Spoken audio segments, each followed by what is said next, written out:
Bayangkan sebuah negara yang dipenuhi dengan keindahan alam yang menakjubkan, sebuah tempat yang begitu surrealis sehingga seakan-akan diciptakan untuk menjadi wallpaper browser Anda. Ini adalah negara yang kaya secara ekonomi dan bangga dengan demokrasi yang kuat. Dengan populasi yang beragam serta beberapa bahasa resmi, kota-kotanya dianggap sebagai tempat terbaik di dunia untuk ditinggali. Kejahatan di negara ini sangat rendah, menciptakan lingkungan yang aman dan nyaman bagi warganya. Di tengah kota metropolitan, terdapat sungai yang jernih seperti kristal, ideal untuk mandi setelah seharian beraktivitas. Mencari pekerjaan pun menjadi hal yang mudah, dan jalan-jalan dipenuhi dengan supercar yang menakjubkan. Keju dan coklat berkualitas tinggi juga menjadi daya tarik utama di sini, melengkapi pengalaman hidup yang istimewa di negara ini. Namun, bagaimana semua ini mungkin terjadi? Ikuti kami dalam perjalanan ini, dan kami akan mengungkapkan seperti apa kehidupan di negara yang luar biasa ini. Swiss adalah negara pegunungan yang terletak di Eropa Tengah, di jantung benua ini. Meskipun tidak memiliki garis pantai, negara ini kaya akan danau, kota dan puncak-puncak tinggi, termasuk pegunungan Alpen Swiss.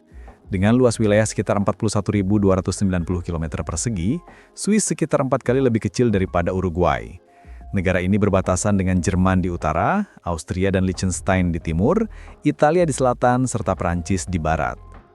Keanekaragaman budaya dan sejarah Swiss tercermin dalam 4 bahasa resminya, Jerman, Prancis, Italia, dan Romance. Bahasa Romance adalah yang paling sedikit digunakan di negara ini, tetapi masih memiliki kehadiran yang kuat di beberapa wilayah pegunungan Alpen. Pegunungan Alpen sendiri merupakan pegunungan terbesar di Eropa, mencakup sekitar 10% dari total wilayah benua, dan meliputi beberapa negara, termasuk Swiss, Prancis, Italia, Jerman, Austria, Slovenia, dan Liechtenstein. Apa yang kita kenal sebagai Swiss dibagi menjadi 26 kanton, masing-masing memiliki otonomi dalam berbagai bidang, termasuk pendidikan, kesehatan, kepolisian, dan keadilan. Sistem pemerintahan Swiss yang terdesentralisasi mencerminkan pembagian kekuasaan antara pemerintah federal dan kanton. Pemerintah federal bertanggung jawab atas hal-hal seperti pertahanan, kebijakan luar negeri, dan perdagangan, sedangkan para kanton menangani isu-isu domestik. Karena pendekatan desentralisasi ini, posisi presiden tidak begitu penting. Setiap tahun, presiden baru dipilih oleh Parlemen Swiss yang terdiri dari Dewan Federal yang beranggotakan 7 orang sebagai badan eksekutif. Struktur pemerintahan ini menggambarkan bagaimana keputusan dan tanggung jawab didistribusikan antara berbagai lembaga pemerintah. Salah satu aspek menarik dari politik Swiss adalah penggunaan plebiscit untuk pengambilan keputusan mengenai isu-isu kontroversial. Swiss dikenal sebagai negara yang mengadakan plebiscit terbanyak di dunia. Pada tahun 1990 dan seterusnya, terdapat koalisi luas dari LSM, Serikat Buruh dan partai-partai tengah kiri yang berusaha memperkenalkan regulasi ketat terkait kepemilikan senjata serta pendaftaran nasional untuk semua senjata api. Namun, pada plebiscit tersebut, hampir 60% suara menolak usulan tersebut. Pada tahun 2023, Swiss mengadakan 11 referendum. Banyak diantaranya membahas isu-isu kontroversial seperti imigrasi, energi nuklir, dan eutanasia. Dalam salah satu plebiscit tersebut, warga negara Swiss menolak usulan untuk menambah kuota pengungsi sebesar 600 orang per tahun. Sebaliknya, mereka setuju untuk melarang pembangunan baru pembangkit listrik tenaga nuklir dan mengizinkan praktik eutanasia untuk individu yang menderita penyakit terminal, membantu mereka meringankan penderitaan. Swiss dianggap sebagai salah satu negara terbaik di dunia berkat penerapan prinsip tata kelola yang efektif dan model politik yang sukses. Negara ini memenuhi semua kriteria untuk diklasifikasikan sebagai negara maju dengan keberhasilan ekonomi yang signifikan. Swiss merupakan contoh negara maju yang diakui secara global, dengan indikator yang menunjukkan tingkat stabilitas kehidupan, perkembangan politik, sistem ekonomi yang efisien, serta tata kelola yang baik. Berdasarkan data dari Organisasi untuk Kerjasama dan Pembangunan Ekonomi, OECD, beban pajak di Swiss berkisar sekitar 27,9% dari produk domestik bruto atau PDB pada tahun 2025. Tingkat ini tergolong rendah jika dibandingkan dengan negara-negara berkembang lainnya. Misalnya, Norwegia memiliki beban pajak sebesar 33,4%, Denmark mencapai 43,5%, sementara Amerika Serikat berada di angka 26,4%. Di Brasil, yang merupakan negara emergen, beban pajak setara dengan 32% dari PDB. Salah satu faktor fundamental yang menjadikan Swiss sebagai negara maju adalah faktor keamanan publik.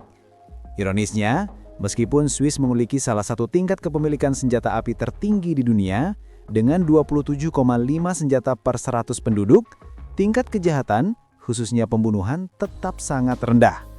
Menurut survei oleh organisasi penelitian independen, Swiss menduduki posisi ketiga di dunia dalam hal kepemilikan senjata setelah Amerika Serikat dan Yaman. Tradisi dinas militer wajib yang dikenal sejak abad ke-10 mewajibkan semua pria Swiss berusia 18 hingga 34 tahun untuk menjalani layanan militer selama 18 bulan. Setelah itu mereka diperbolehkan untuk menyimpan senjata mereka di rumah. Kebijakan ini dianggap berperan dalam menekan tingkat kejahatan. Data dari Kantor Statistik Federal Swiss menunjukkan bahwa pada tahun 2025, tingkat pembunuhan di Swiss adalah sebanyak 0,5 per 100.000 penduduk, sebanding dengan negara-negara seperti Jepang. Sebagai perbandingan, Brazil mencatat tingkat 26,7 per 100.000 penduduk, sementara Amerika Serikat sebesar 6,5. Angka-angka ini menunjukkan adanya korelasi terbalik antara kepemilikan senjata dan tingkat pembunuhan di Swiss, yang menjadi catatan penting dalam statistik kejahatan negara tersebut. Dari segi ekonomi, Swiss tetap menonjol sebagai salah satu dari 5 negara dengan pendapatan per kapita tertinggi di dunia. Menurut Bank Dunia, pada tahun 2025, PDB Swiss mencapai sekitar 11.550 triliun rupiah. Dengan membagi angka ini dengan estimasi populasi sekitar 8.967.407 jiwa, PDB per kapita Swiss mencapai sekitar 1,275 miliar rupiah. Sebagai perbandingan, Paraguay hanya mencatat PDB per kapita sekitar 105 juta rupiah, sekitar 10 kali lebih rendah daripada Swiss. Hal ini menunjukkan bahwa rata-rata kekayaan orang Swiss jauh melampaui rata-rata kekayaan penduduk Paraguay. Meski biaya hidup di Swiss dikenal sangat tinggi, menjadi yang ketiga tertinggi di dunia, ini adalah cerminan dari kekayaan negara tersebut. Kualitas barang dan layanan yang tinggi seringkali sebanding dengan biayanya. Infrastruktur di Swiss, termasuk jalan raya, sekolah dan rumah sakit, sangat baik. Tingginya penghasilan di Swiss, dengan rata-rata gaji bulanan sekitar 7.000 franc Swiss, setara dengan sekitar 136 juta rupiah, menjadikan biaya hidup yang tinggi lebih dapat dikelola bagi penduduknya. Demokrasi yang kuat dan responsif terhadap kehendak rakyat juga menjadi ciri khas negara ini. Dengan pendekatan liberal dan pemprioritasan terhadap kepentingan publik, Swiss dihargai untuk inisiatif privat yang lebih unggul di dunia. Beberapa perusahaan ternama asal Swiss yang patut disoroti meliputi merek-merek jam tangan ikonik seperti Rolex dan Omega, serta produk keju dan coklat yang terkenal secara global. Selain itu, kita tidak dapat melupakan pisau Swiss yang terkenal, yang pertama kali ditemukan oleh Karl Elsner untuk memenuhi kebutuhan angkatan bersenjata Swiss. Pada tahun 2025, jumlah penduduk Swiss diperkirakan sekitar 8.967.407 jiwa. Negara ini mengalami proses penuaan penduduk secara progresif, namun tetap menikmati salah satu harapan hidup tertinggi di dunia. Menurut data dari Organisasi Kesehatan Dunia atau WHO, harapan hidup di Swiss mencapai 83,4 tahun. Angka ini mencerminkan standar hidup yang tinggi, serta sistem kesehatan yang efisien, berkontribusi pada umur panjang penduduk.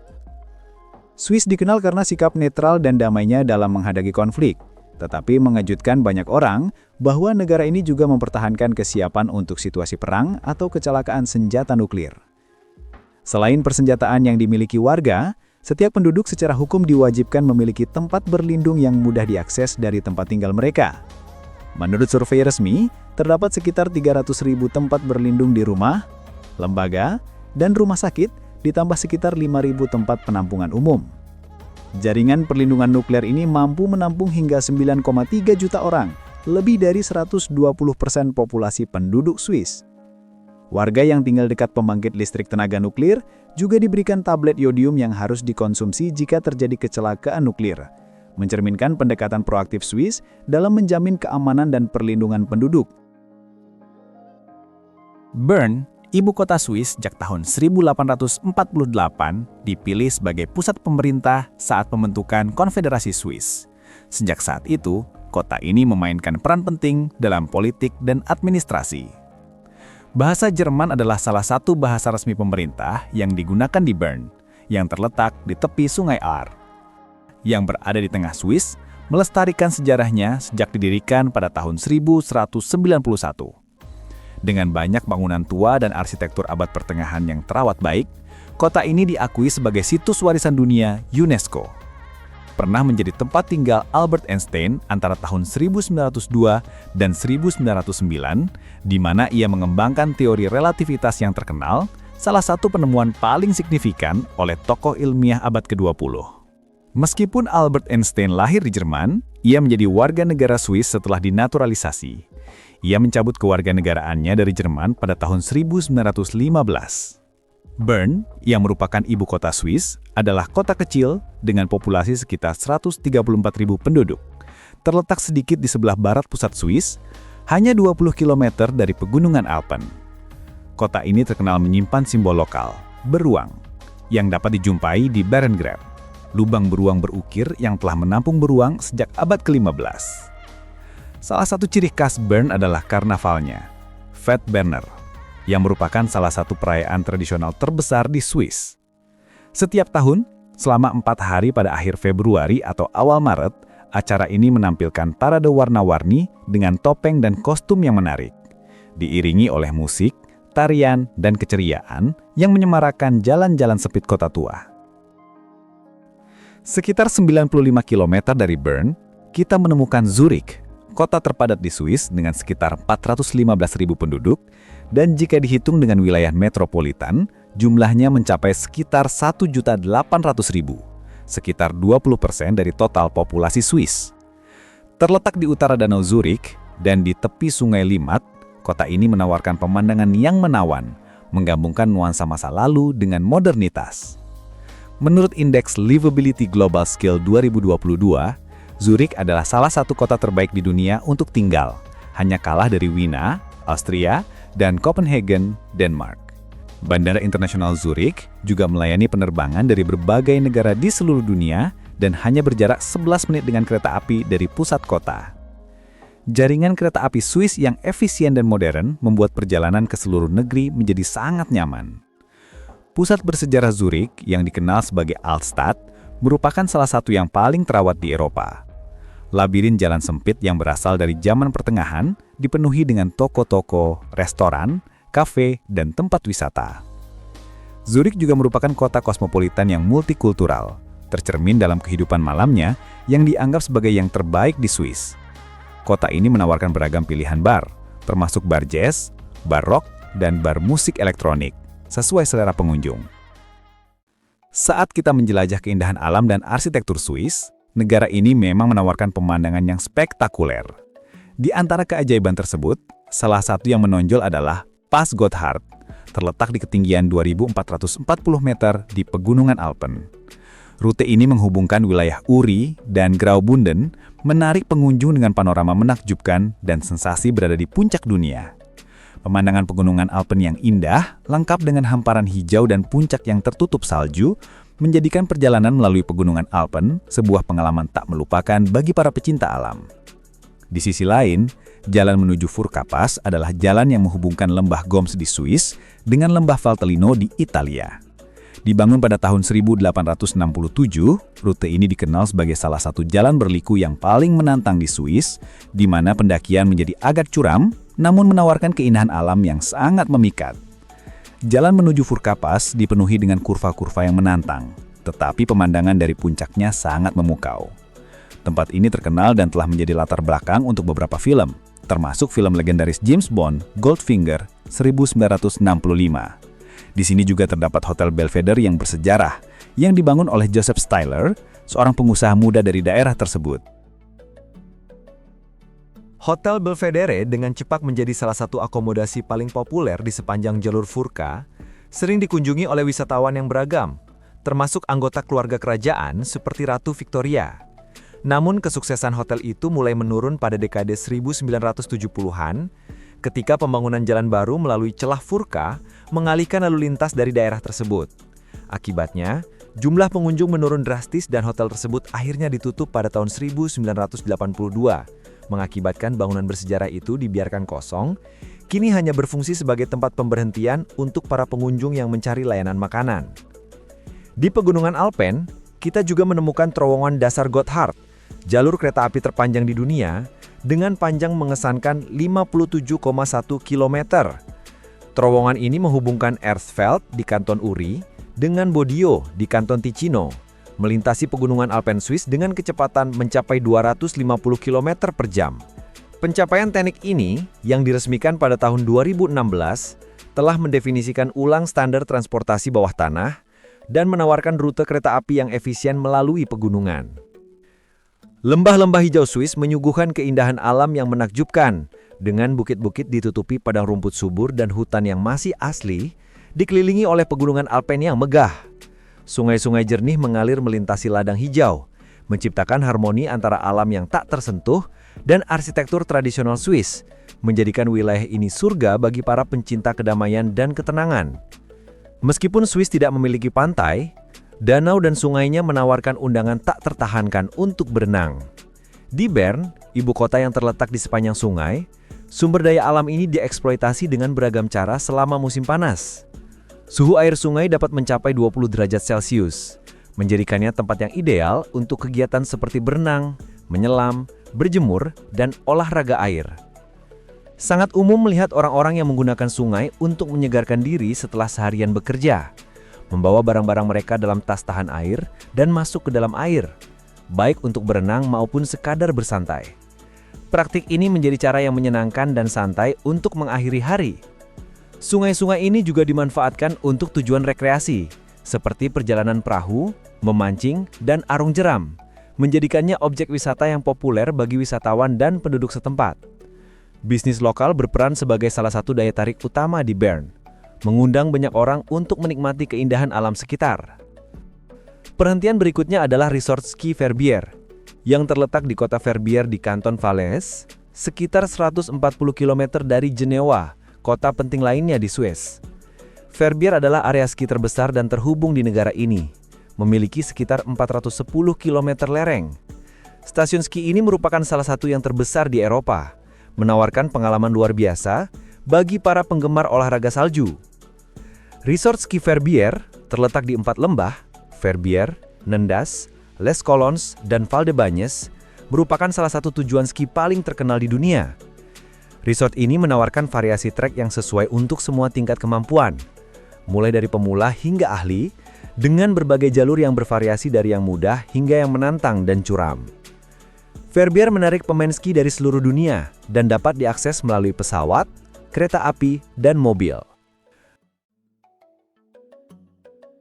Meskipun karakter James Bond yang terkenal dengan asal-usulnya Inggris, memiliki hubungan yang kuat dengan Swiss. Gunung Schildhorn yang megah terletak pada ketinggian 2.970 meter, menawarkan pemandangan menawan pegunungan Alpen Swiss. Di puncaknya, terdapat patung perdamaian yang ikonik, Gloria, sebuah bangunan berbentuk cakram dengan platform berputar yang menarik perhatian karena baik fasilitasnya maupun hubungannya dengan film James Bond. Gloria memainkan peran penting dalam film On Her Majesty's Secret Service yang dirilis pada tahun 1969, di mana bangunan ini berfungsi sebagai markas penjahat Ernst Stavro Blofeld yang berencana meluncurkan rudal nuklir ke London. Adegan film tersebut difilmkan baik di dalam maupun di luar gedung, dan restoran yang ada di sana merepresentasikan kemewahan. Setelah kesuksesan film tersebut, Piz Gloria menjadi objek wisata terkenal yang tidak hanya menawarkan pengalaman unik di restoran berputar, tetapi juga museum yang didedikasikan ke dunia mata-mata 007. Saat ini, Piz Gloria tetap menjadi salah satu tujuan paling populer di Swiss, menggabungkan kemegahan pegunungan dengan daya tarik abadi, alam semesta, sinematik James Bond. Selanjutnya, kita menuju Kastil Chillon yang menerima hampir 4 juta pengunjung setiap tahunnya. Kastil abad pertengahan ini terletak di tepi Danau Jenewa di Veto, sekitar 3 km dari Montreux. Pembangunan kastil dimulai pada abad ke-12 dan selesai pada abad ke-15. Awalnya didirikan oleh Pangeran Savoy sebagai benteng dan tempat tinggal. Selama abad pertengahan, kastil ini berfungsi sebagai penjara dan menjadi saksi peristiwa-peristiwa penting dalam sejarah. Kastil ini terdiri dari 25 bangunan yang terhubung dengan koridor dan jalan setapak, memiliki 36 kamar, termasuk ruang tamu, kamar tidur, dapur, kapel, dan penjara. Selain itu, Kastil ini juga menampung museum yang menceritakan kisahnya, serta kisah daerah sekitarnya. Kastil Chillon merupakan objek wisata yang penting secara budaya dan sejarah, menjadi salah satu destinasi paling populer di Swiss. Mari kita berpindah ke restoran unik yang terletak 1000 meter di atas permukaan laut, yang dikenal sebagai Restoran Escher. Terletak di Gunung Elb di kanton Appenzell.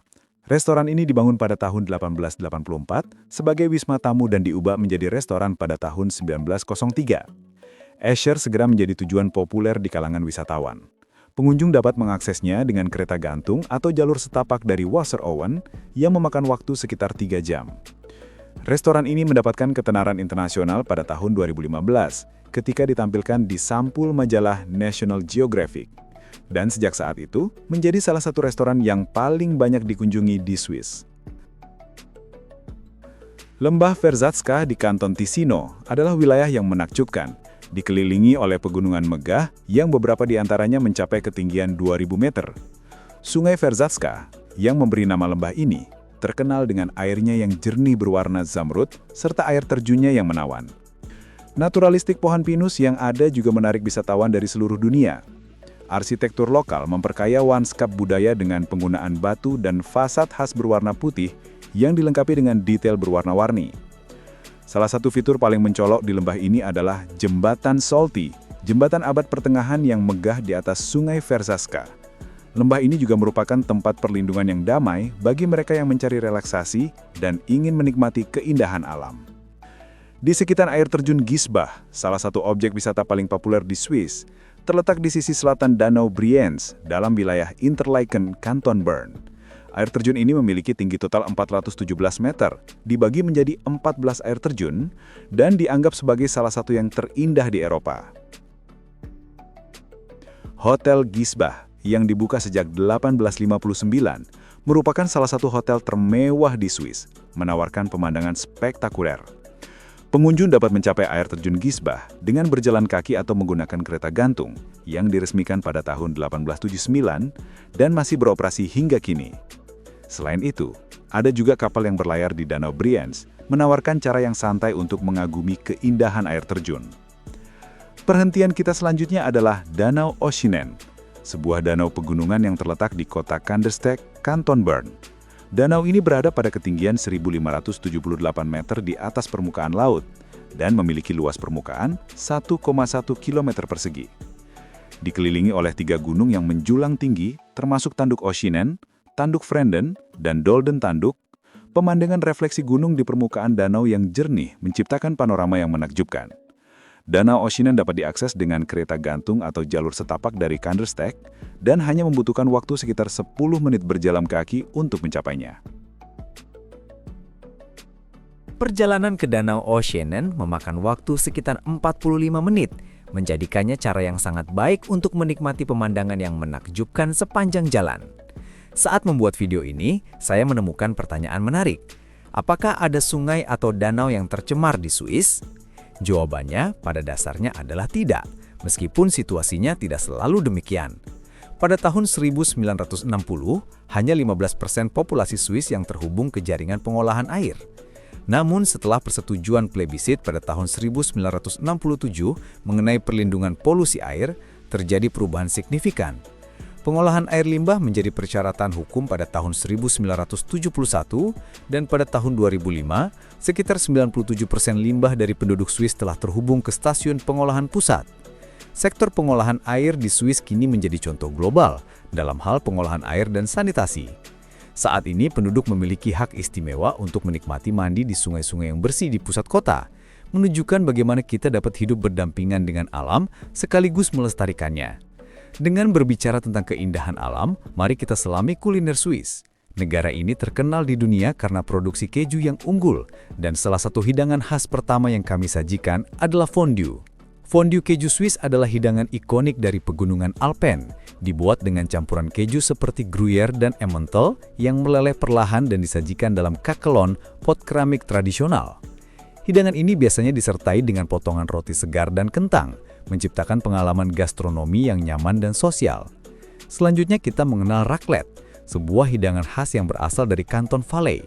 Nama raclette diambil dari kata kerja Prancis, racler, yang berarti mengikis, merujuk pada cara tradisional menyiapkan hidangan ini. Keju raclette melaleh di panggangan atau alat khusus yang disebut raclette grill, dan keju yang melaleh ini digeserkan ke atas kentang rebus serta bahan lainnya, seperti daging, sayuran, atau buah. Cervelas adalah sosis lezat yang sangat populer di Swiss, terbuat dari campuran daging babi, daging sapi, dan rempah-rempah. Sosis ini biasanya disajikan sebagai lauk dalam berbagai hidangan dan dikenal karena rasanya yang kaya serta tekstur yang lembut, seringkali dipanggang atau direbus. Bagi para pencinta kentang, kami hadirkan rosti, hidangan ikonik yang sederhana dan nyaman, dibuat dari kentang parut yang digoreng hingga berwarna coklat keemasan.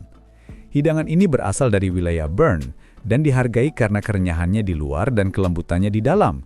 Disajikan sebagai lauk atau hidangan utama yang mencerminkan tradisi kuliner Alpen. Sementara itu, kita juga memiliki makaroni al forno, hidangan Swiss yang menggabungkan pasta untuk para pendaki gunung. Hidangan ini terdiri dari kentang matang, bawang bombay, keju, dan krim, menjadi andalan para pendaki gunung dan pengembala selama hari-hari panjang di pegunungan. Selain kuliner yang kaya, kita juga tidak bisa melewatkan kehadiran mobil super yang mencolok seperti Lamborghini, Bugatti, dan Ferrari di jalanan, terutama di kota-kota besar seperti Zurich. Swiss dikenal dengan stabilitas ekonominya, sistem finansial yang solid, dan standar hidup yang tinggi, menghasilkan konsentrasi individu kaya dan sukses. Oleh karena itu, tidak mengherankan jika kita melihat banyak mobil mewah berkeliling di jalan-jalan. Saya berharap Anda menikmati tur Swiss ini. Jika Anda menyukainya dan ingin terus menjelajahi dunia bersama kami, jangan lupa untuk berlangganan saluran kami, memberi like dan membagikannya dengan teman-teman Anda. Tentu saja tinggalkan komentar Anda di bawah.